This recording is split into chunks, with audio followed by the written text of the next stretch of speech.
नागपूर शहरात अंमली पदार्थांविरोधात गुन्हे शाखेच्या अंमली पदार्थ विरोधी पथकाने मोठी कारवाई केली आहे. लखनगंज पोलीस ठाण्याच्या हद्दीत 15 ग्रॅम एमडी सदृश पावडरसह एका आरोपीला अटक करण्यात आली असून तब्बल 2,80,000 रुपयांचा मुद्देमाल जप्त करण्यात आला आहे.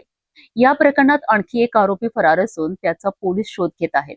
नागपूर शहरातील ताजुद्दीन बाबा दर्गा गल्ली परिसरात गुप्त माहितीच्या आधारे गुन्हे शाखेच्या अंमली पदार्थ विरोधी पथकाने मध्यरात्री सापळा रचला. या कारवाई दरम्यान मोहम्मद सोहेल अब्दुल गफ्फार शेख व 29 वर्षीय आरोपीला ताब्यात घेण्यात आले. तपासात आरोपींकडून 15 ग्रॅम एमडी सदृश पावडर जप्त करण्यात आली आहे. या ड्रग्सची अंदाजे किंमत 1,50,000 रुपये असल्याचे पोलिसांनी सांगितलेत. याशिवाय आरोपींकडून एक मोबाईल फोन आणि पांढऱ्या रंगाची बनमक दुचाकीही जप्त करण्यात आली आहे. जप्त करण्यात आलेल्या एकूण मुद्देमालाची किंमत सुमारे 2,80,000 रुपये आहे.